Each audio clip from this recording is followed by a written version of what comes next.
बोलो। द्वादश ज्योतिर्लिंगम चतुर्धामम पदयात्रा।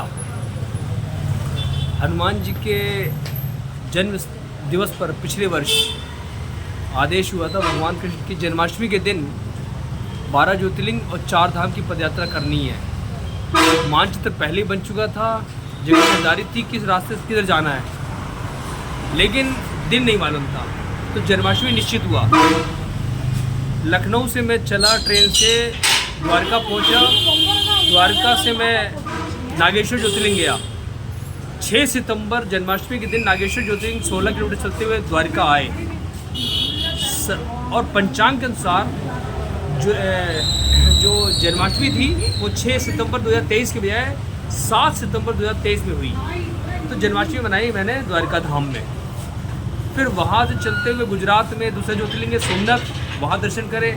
फिर वहाँ से रास्ते चलते चलते पहुँचे उज्जैन में महाकालेश्वर, दिवाली मनाई महाकालेश्वर में। फिर वहाँ से रास्ते, फिर मानचित्र के अनुसार महाकालेश्वर से उत्तर से दक्षिण दिशा में चलना था, तो महाकालेश्वर चल के ओंकारेश्वर पहुँचे खंडवा जिले में, मध्य प्रदेश के बॉर्डर, मध्य प्रदेश महाराष्ट्र के बॉर्डर पे।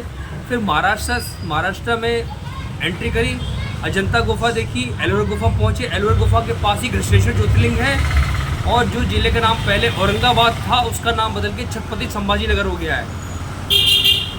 वहाँ से पश्चिम दिशा में नासिक है, नासिक पहुँचे, त्र्यंबकेश्वर दर्शन करें। त्र्यंबकेश्वर से दर्शन करके नीचे उतरे। लोग कहते हैं महाराष्ट्र में कि पूना जिले में भीमाशंकर है। शिव पुराण के अनुसार भीमाशंकर कामरूप देश में है, और कामरूप नाम रहा है आसाम का, और वहाँ पे हाथी गैंडे पाए जाते हैं। महाराष्ट्र का नाम दंडकारण्य वन रहा है, तो भीमाशंकर वहाँ पे नहीं था पूना में। वहाँ से मैं कोल्हापुर आया, कोल्हापुर से कर्नाटक आया, कर्नाटक प्रवेश करा। वहाँ पे मुझे मालूम था कि हनुमान जी का जन्म स्थल कर्नाटक में है, तो कर्नाटक पहुँच गए। कर्नाटक में पहुँचे अंजनाद्री पर्वत।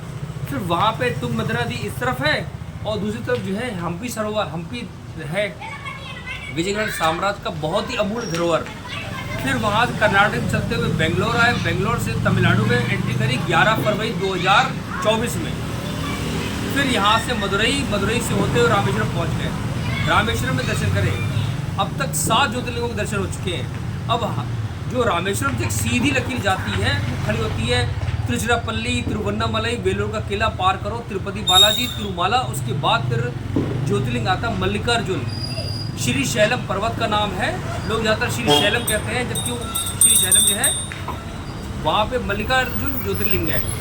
मल्लिकार्जुन ज्योतिर्लिंग से फिर हम जाएंगे जगन्नाथपुरी उड़ीसा, विशाखापत्तनम के रास्ते से समुद्र किनारे, और विशाखापत्तनम वो जगन्नाथपुरी धाम हो जाएगा एक।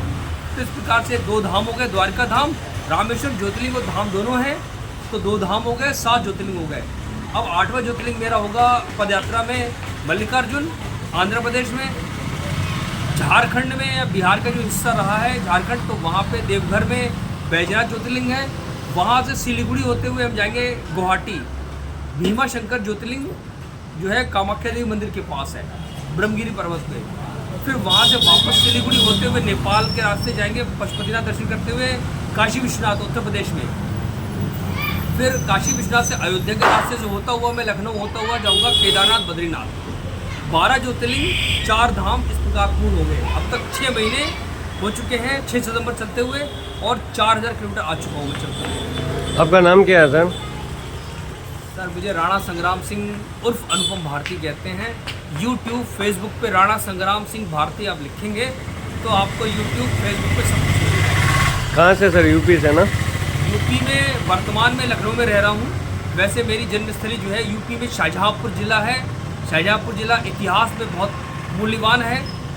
आज़ादी के बाद हिंदुस्तान का इकलौता सिपाही जिसने 3 दिन 5000 मुसलमानों लड़ाई लड़ी थी जम्मू कश्मीर के रास्ते पर, नायक जुद्धनाथ सिंह। और आज़ादी से पहले 3 क्रांतिकारी शाहजहाँपुर पैदा हुए, पंडित राम प्रसाद बिस्मिल, ठाकुर रोशन सिंह, अशफाकुल्ला खान तिकड़ी।